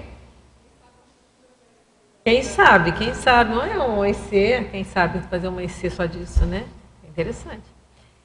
Clara, então, professora Clara, tecnologia, página 3, terceira linha. Poderia discorrer sobre as técnicas dos 3 R's ecológicos: reduzir, reutilizar, reciclar, vivenciados na ordem correta? No filme A História das Coisas, que ela comentou, ela chama muito a atenção que muita gente fala em reciclagem, só que tem esses 2 R's anteriores à reciclagem. Então, por isso que é importante a ordem correta. Primeiro, você reduz o consumo. Você só vai consumir o que for realmente necessário. Né? Nada de privilégios. Aprendi no curso do final de semana que privilégios são necessidades desnecessárias. Parece que tem um verbete sobre isso. Então, se você não precisa daquilo, não compra. Reduz o consumo. Depois, aquilo que eu comprei, eu vou reutilizar ao máximo. Né? Então, e isso faz com que eu deixe de comprar também. Estou reutilizando o máximo que eu puder. Tem gente que joga fora a bolsa porque tem um risco ali, não quer mais a bolsa, eu vou comprar uma bolsa nova. E, por último, é que você recicla. Eu ainda tenho um outro hábito, porque se eu não uso mais, não dá nem para reutilizar, porque aquilo saiu do meu hábito, eu dou. Faço uma doação para alguma instituição, botar no bazar, botar para ser utilizado mesmo. Por último é que vem a reciclagem. Então, a importância da ordem é essa. É só uma contribuição para o que foi falado anteriormente sobre a necessidade de ser. No final do ano de 2012, houve a proposta do professor Valdo de uma instituição ligada à área dos princípios conscienciais, que hoje é a PREIC Bioconvívio. Legal. E a paraecologia, é uma das especialidades da PREIC Bioconvívio. Então já tem, né? A Associação Internacional para a Evolução dos Princípios Conscienciais. E como esses princípios conscienciais, eles convivem intimamente com a natureza, então vai se tratar de todo esse conjunto ecológico e paraecológico. Perfeito, então já temos aí. Então, podia passar para eles, para você também, né? Que você também está lá, né? Sim, eu sou voluntária. Essa ideia, né, que ela falou desse kit, eu acho que pode ser bem interessante. Alguma Exatamente. Coisa nesse sentido, né? Isso, a gente está construindo, né? Construindo aí instrumentos, elementos exatamente para que as pessoas e as instituições, conscienciológicas ou não, a própria SOCIM, execute a sua agenda, né? Que bom. Muito bom, tá vendo? Aí já tem. Me alegra muito. Paradoxologia, página 4, segunda linha. Poderia expandir o paradoxo de o crescimento econômico nem sempre ser sinônimo de desenvolvimento. Tem vários exemplos com relação a isso, né? E muita gente que defende algumas ações e projetos que geram impacto ambiental, porque isso está gerando crescimento econômico. Então, e as empresas se baseiam muito nessa questão também. Né? Então, e a gente tem exemplos clássicos, né, no nosso país, felizmente, a nossa presidente chamou pelo nome certo o PAC, né? Era um programa de aceleração de crescimento, onde inseriu, por exemplo, o desvio do Rio São Francisco, né? E a gente tem a experiência do Rio Colorado, nos Estados Unidos, que teve um projeto semelhante e gerou uma série de impactos anti-desenvolvimento. Então, muitas vezes, há uma observação de crescimento econômico local, na cidade, no estado, no país até, mas uma série de problemas sociais, ambientais, às vezes coisas que não dá nem para serem mitigadas, compensadas. Então, isso não é desenvolvimento. E tem literatura que fala que o ideal é que a gente invista no desenvolvimento. O crescimento econômico precisa ser acompanhado de sustentabilidade. Ainda em Paradoxologia, página 4, final da penúltima linha. Poderia exemplificar o paradoxo de atuação reurbanizadora dos seresnões, nem sempre evitar catástrofes naturais?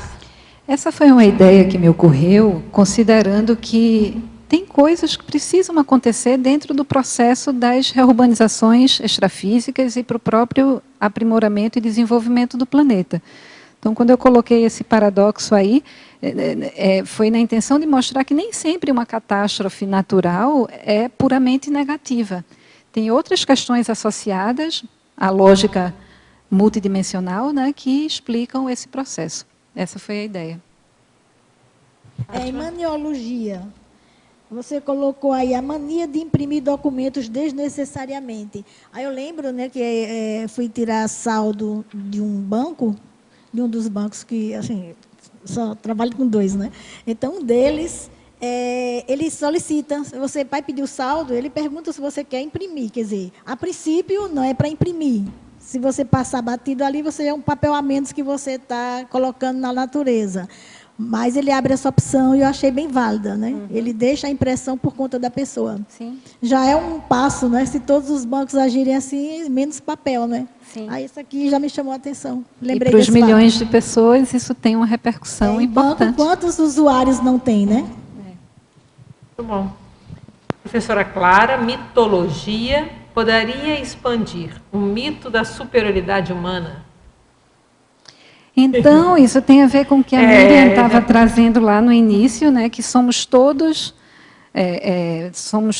consciências em processo evolutivo, né, e nós um dia fomos vírus, né, ou outro ser de outro planeta, provavelmente, né, mas somos todos vindos do princípio consciencial, estamos todos interligados, todos merecemos respeito, né? Avatar. Esse mito do planeta água, é a última frase. Você está se referindo à água potável ou à água de um modo geral? O mito do planeta água é porque a Terra, a gente aprende lá na aula de geografia, lá criança ainda, o planeta é 3/4 de água. E parece então que nós somos riquíssimos de água. Acontece que, desses 3/4 do planeta de água, somente 0,26% é uma água potável, ou seja, utilizável para a humanidade. Porque a grande parte da água são, primeiro, os oceanos, que ainda existe pouca tecnologia para o processo de dessalinização. Tem muita água também nas calotas polares, tem muita água nos subterrâneos inacessíveis.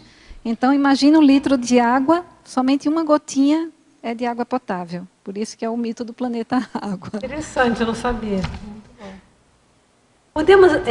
Podemos afirmar que o ser humano preocupado com o meio ambiente e ativo no sentido de proteção do planeta tem desenvolvido, em certo nível, o trafor assistencial?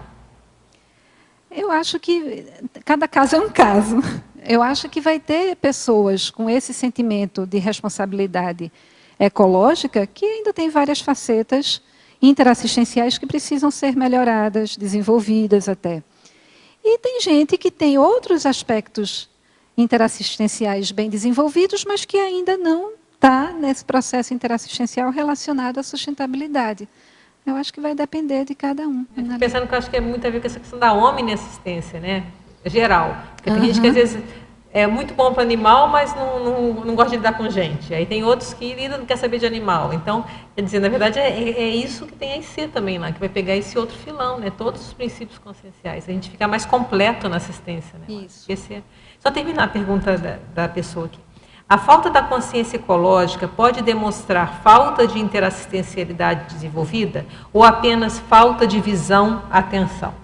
É a mesma resposta. Né? Cada caso aí tem que ver a pessoa, né, em si. Pode ser que seja uma falta de visão ecológica, ela não tem conhecimento de causa, né, da realidade, e pode ser também que realmente ela ainda não está preocupada, né, em qualificar a sua interassistência. Na última frase, as leis de regulamentação de compras e procedimentos sustentáveis nas instituições públicas. Essas leis que regulamentam as compras, né, os contratos de as licitações, por exemplo, elas são pautadas no menor preço, né? E pesa muito a questão do preço. Então, recai também naquela outra frase que nós vimos, parece que foi em maniologia, não foi a questão dos produtos ecológicos serem mais caros. O mito, né? O mito dos produtos ecológicos serem mais caros. Aí, combinando essas duas coisas, a questão do preço nas licitações e esse mito, o que você poderia falar a respeito disso? Se existem políticas já para mudar esse perfil do preço? Não, a gente tem no serviço público a 8666, que é destruidora, né? É bem radical, e a gente tem uma série de dificuldades com relação às compras sustentáveis em função das cláusulas dessa legislação. O que é isso, 8666 é a lei mais utilizada para compras e licitações no serviço público, que ela comentou. Então, é complicado. O que existe já são manuais e guias para licitações e compras sustentáveis. Mas, como eu disse no início, eu conheço poucas iniciativas, né, efetivas, práticas das instituições públicas que estão adotando esses guias, essas diretrizes para licitações e compras sustentáveis. Mas existem essas iniciativas. É claro, na página 2, em parafatologia. A gente está falando de lixo concreto, como que está atrapalhando o planeta. E depois você fala que a poluição pensênica comprometendo os ambientes extrafísicos, né? Esses miasmas, esses sentimentos de... Você poderia falar um pouquinho mais para nós? Isso é um tema que eu preciso até aprofundar o meu estudo, né? Eu falei um pouquinho no início com relação... Quando a gente pensa, sente e gera energia, né, negativa, né, não qualificada, isso compromete a multidimensionalidade e os outros ambientes extrafísicos. Então, é uma forma de poluição também. É por isso que eu tenho curiosidade de pesquisar mais e desenvolver mais o parapsiquismo para poder perceber efetivamente. Porque tem lógica, né? A gente que sabe do funcionamento do Pensene, tem lógica a gente imaginar que, olha, isso vai ter uma repercussão extrafísica. E as pessoas intrafisicamente percebem ambientes carregados, entre aspas, né? Esse ambiente está pesado, esse ambiente não está agradável, porque está tendo uma poluição extrafísica, tirando a possibilidade das consciências, né, também do extrafísico. Então, essa poluição pensênica compromete os ambientes extrafísicos. O colega que estava ali falou da baratrosfera, né? Imagina a baratrosfera, uma superpoluição. Com certeza. Né? Pensênica, um ambiente extrafísico. Aí, em trinomiologia, o último trinômio, o trinômio conscienciológico, reciclagem intraconsciencial, reurbanização intrafísica e reurbanização extrafísica. Isso o Ricardo até comentou hoje, estava comentando comigo, isso depende da iniciativa de cada um realmente. Não adianta. E se a gente for pensar na reurbanização extrafísica, não vai adiantar aquele hábito incorporado, que não aquele hábito praticado que não está incorporado à pensenidade do indivíduo. Ele está fazendo aquela reciclagem por obrigação, senão ele pode ser até multado, por exemplo. Né? Então, tudo parte da iniciativa individual. Mesmo. Ela falou que já tem algumas ações. Então, tudo parte da iniciativa individual, primeiramente, partindo para as ações grupais, e isso vai repercutir na reurbanização intrafísica, que tem o seu rebatimento, falamos da poluição extrafísica agora, né? Tem o seu rebatimento na reurbanização extrafísica. Clara, nós sabemos da síndrome do consumismo, né? O consumismo inconsciente e, às vezes, irresponsável. Eu gostaria de saber o que você pensa em relação à pouca informação que existe nos rótulos de todo o material que se compra. Porque, para que a gente possa encetar ações éticas, nós teríamos que ter mais informações até para poder escolher que tipo, vamos supor, de sabão em pó que eu vou utilizar. Se eu sei que tem uma marca que faz experimentação animal, que não tem o selo social, eu vou priorizar aquela que não faz experimentação animal, que tem um selo de contribuição social, enfim. Agora, quando não existe no rótulo nenhuma informação, e a gente sabe que hoje em dia todo mundo corre, ninguém tem tempo para nada, fazer essa pesquisa, às vezes as pessoas deixam de fazer uma ação por falta de informação. O que você acha sobre isso? Eu concordo, Miriam. Esse livro aqui, né, vai mostrar aí para todo mundo, Inteligência Ecológica, ele dá vários exemplos disso, né?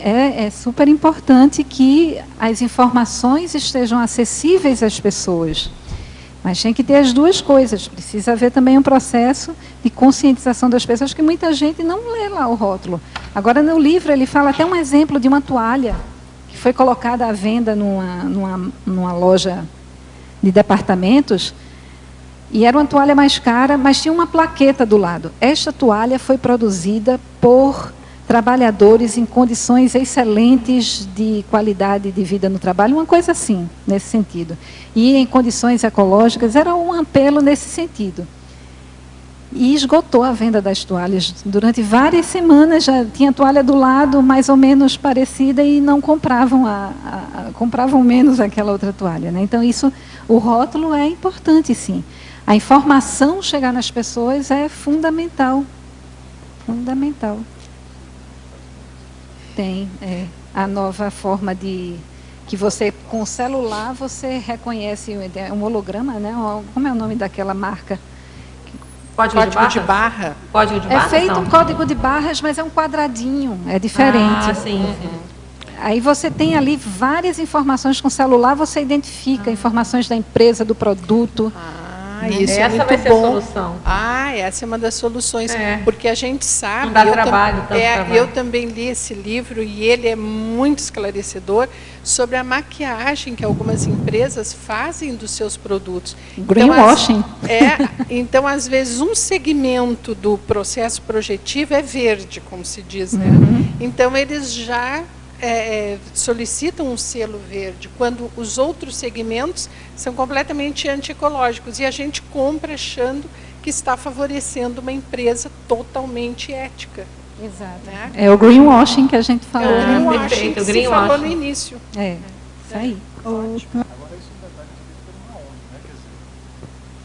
Isso aí. Esse selinho, eu não sei se foi no Zeitgeist Movement que tinha, mas ele era feito por um órgão independente. Você está entendendo? Uma ONG, porque senão, se você não tiver um órgão independente, aquela informação vai ficar manipulada, né? Clara, Mariusa novamente.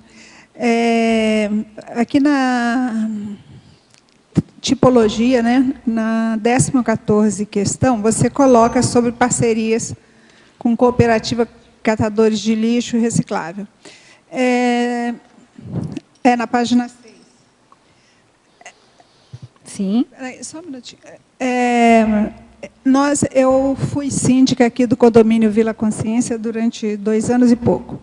E nós entramos em contato com a companhia daqui, da prefeitura, para tentar fazer essa parceria. Mas a burocracia era tanta, e no final a gente ainda tinha que pagar um tributo para eles virem aqui fazer o recolhimento, tão complicado, que aí eu deixei de lado. Eu chamei o catador e tal, a gente separa e vai o lixo normal. Por que essa burocracia toda, quando para se fazer uma parceria? Eu não sei, não. Ainda mais aqui, né? Se fosse no Recife, a gente tem ideia. Lá em Recife eu tenho até uma ideia, mas são vários componentes, né, que são considerados aí.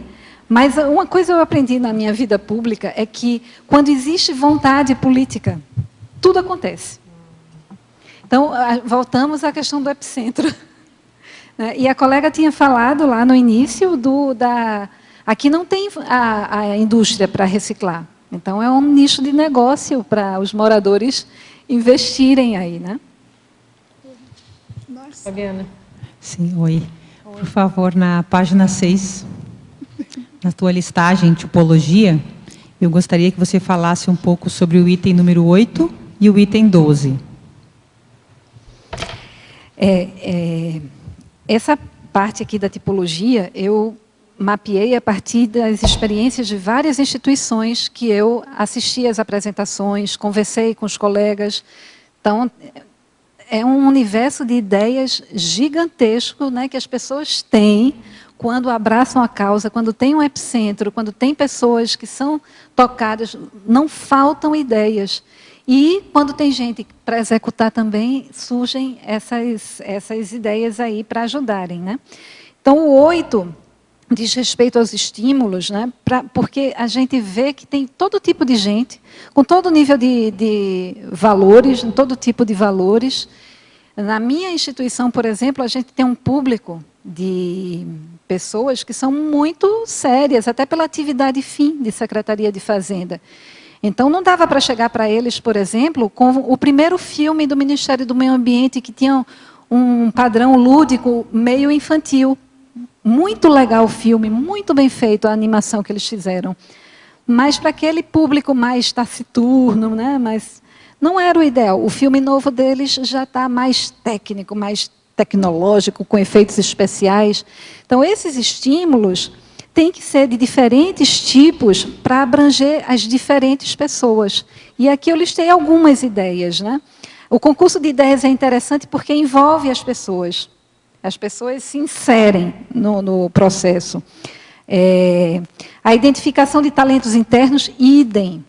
Então, quando teve o segundo evento do Fórum da Agenda Ambiental na Administração Pública para alguém ir, eu indiquei outra pessoa, eu já tinha ido. Né? Eu ponho outra pessoa para ela ir se familiarizando e se envolvendo. O espaço para exposições, as pessoas colocarem, né? Então, tem gente lá que fez objetos de artesanato com jornal usado, com garrafa PET.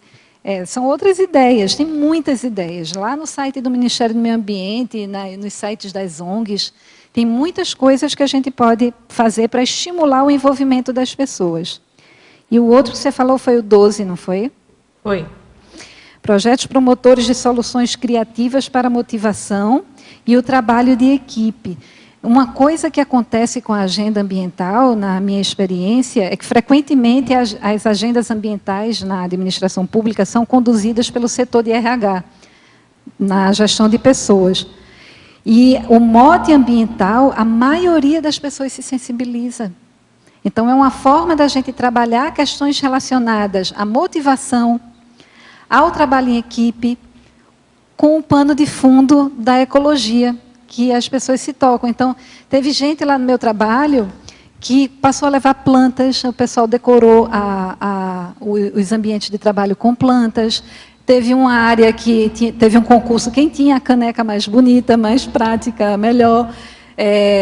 O prédio que tem uma vista bem bonita para o mar lá, o pessoal passou a desligar o ar-condicionado e ficar com a janela aberta, levantou a persiana, qualificou o ambiente de trabalho e tudo em nome da agenda ambiental. Né? Então, é uma forma da gente trabalhar questões de gestão de pessoas com esse mote da proposta ecológica da agenda ambiental, organizacional. Eu achei interessante aqui no item 12, você colocou aqui a carona solidária. Sim. Na Alemanha tem um serviço há anos, há mais de 20 anos, chamado Mitfahrzentrale, que faz isso. Eles organizam um sistema de carona, de deslocamento de grandes grupos, né? Às vezes o filho que vai para um local, a mãe que vai para outro, não precisa ter 2 carros. Então, pega um carro e aí organiza carona solidária. Sim. Muito interessante você colocar isso aqui. Acho que valeria a pena a gente trazer para a nossa realidade. E aqui no CIEC precisa bastante. Pois é. É verdade. Essa questão aí do transporte solidário, acho que talvez até nas escolas essa divulgação maior, né? Porque você vê que congestiona os locais próximos de escolas, os pais indo levar e indo buscar, ao invés de utilizar a condução, né? Então, realmente complica. Essa questão aí cai bem, né? Clara, dentro de sindromologia, a última frase, a síndrome da prospectiva trágica. O que você poderia expandir aí nesse ponto? Sabe que quase eu tirei isso do verbete, porque teve um momento que o que eu quis dizer com isso? Porque eu escrevi o verbete muito no grafo pensenarium da gente. Eu ia lá para a IC e escrevia lá. E vinham muitas ideias.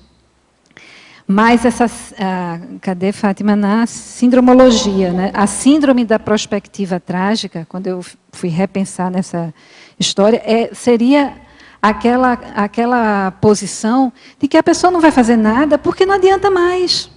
A gente já devastou 80% das nossas florestas, 80% dos nossos estoques pesqueiros, a tragédia já está instalada, não tem mais nada a fazer, e aí a pessoa não faz nada. E apavora, às vezes também fica apavorado no nome de noite. Também tem essa questão. E paralisa a vida, morrendo de medo que vai destruir tudo. Né? Pois é, também. E aí a pessoa esquece da Recim, porque eu sempre fico pensando, né? Por exemplo, hoje Foz do Iguaçu não tem essa reciclagem, né? Mas eu continuo separando meu lixo porque é uma conquista pessoal, foi uma Recim que eu fiz. Então, independentemente de existir ou não o serviço, a minha reciclagem intraconsciencial em relação àquilo ali, ela está consolidada, né? Se aí numa próxima ressoma a gente nasce num local, independentemente dos serviços que o local te oferece, tu já tem os teus recursos próprios e as tuas conquistas pessoais, né? Então, independentemente do local externo, do externo, a gente tem responsabilidade em fazer o processo autorreeducativo. E aí isso que vale a pena, né? Eu vou aproveitar que eu estou vendo cheio de gente que mora aqui, né, assistindo esse processo e sensível à causa, e vocês podem formar um grupo para ir lá conversar com um vereador que seja, né, mais acessível, propor uma legislação, propor trazer uma indústria de reciclagem. Isso pode ser trabalhado. Né? Quando se fez o Fórum da Responsabilidade Planetária, a usina Itaipu mandou um representante, né?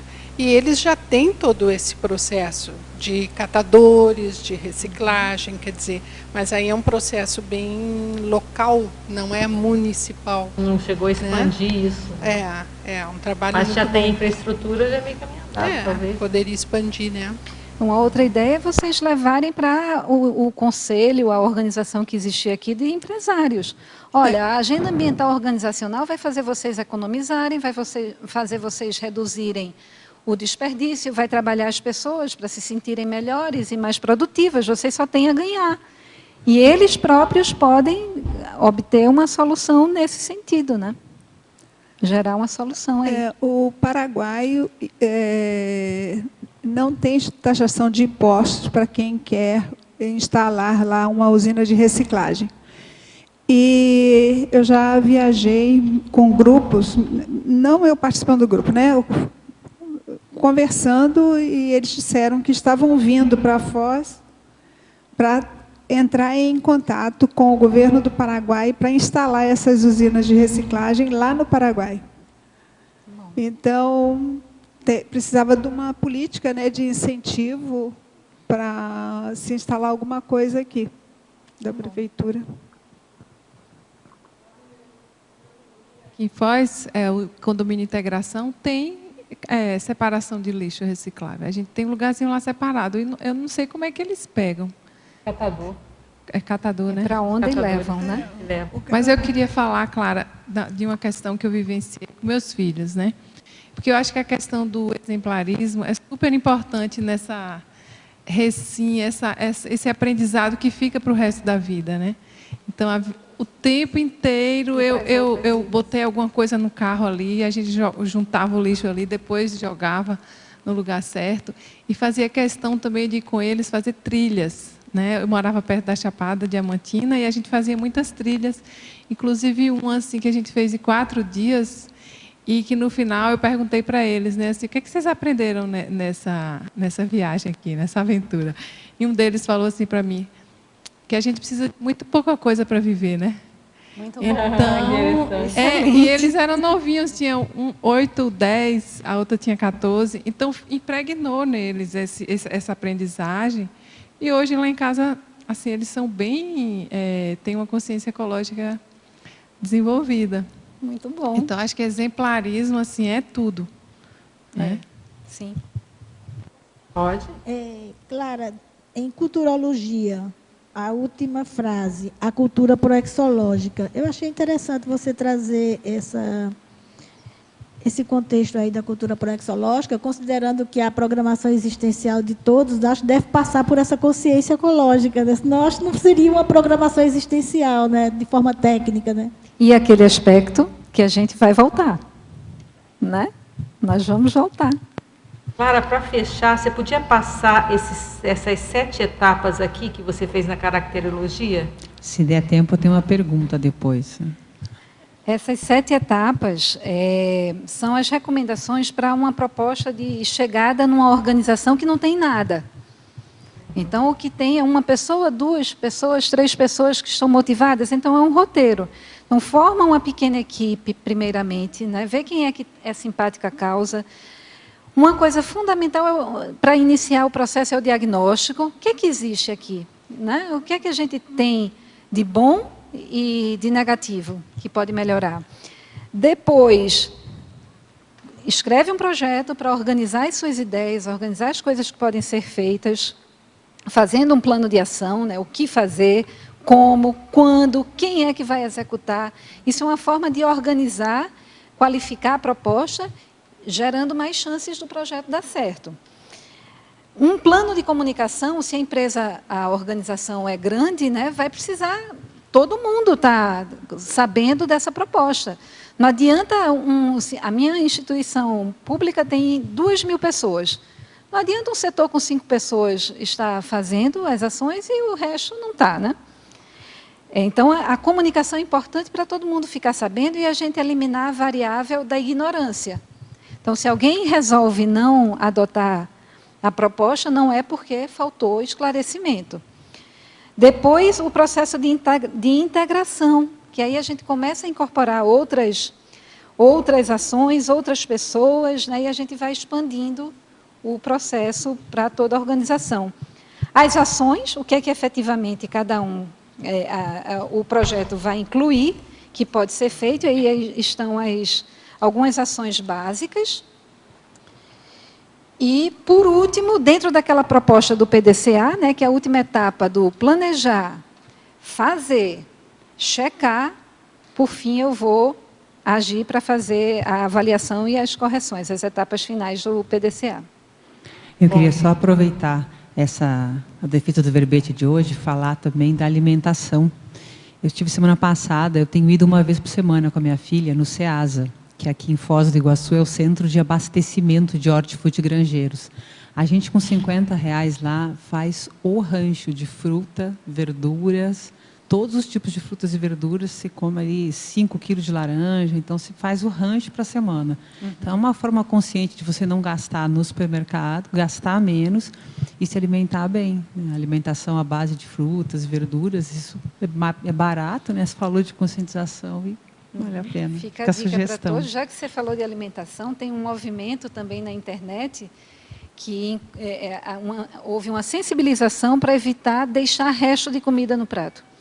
E uma coisa que eles fizeram para sensibilizar as pessoas foi produzir um prato de cerâmica com 1/4 recortado, que é o que eles observaram que a maioria das pessoas desprezam, né, desperdiçam, quando fazem seu pratinho lá no quilo ou quando se servem à mesa. Então, é importante a gente evitar todo tipo de desperdício, inclusive esse na alimentação. Boa, obrigada. Muito bom. Clara, parabéns pelo verbete. Acho que saímos todos aqui um pouquinho mais conscientizados, né? Que bom. Dessa questão ecológica. Foi uma excelente. Esperamos os próximos. Ok? Sim. Então, agradeço a Obrigada. presença aqui dos tertulianos, dos teletertulianos. E até a próxima. Os nossos Obrigada a comerciais. todos. Obrigado. As pontuações da tertúlia de hoje são 19 assinaturas no livro de presença, 26 perguntas presenciais e 23 perguntas respondidas online. Hoje nós temos 2 recados. A Irmânia com um CIP em Cascavel e a Silvia com o curso Etnia Cigana.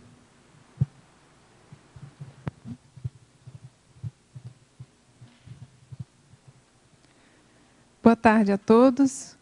Queremos convidar você aí de Cascavel a participar do curso CIP, Curso Integrado de Projeciologia.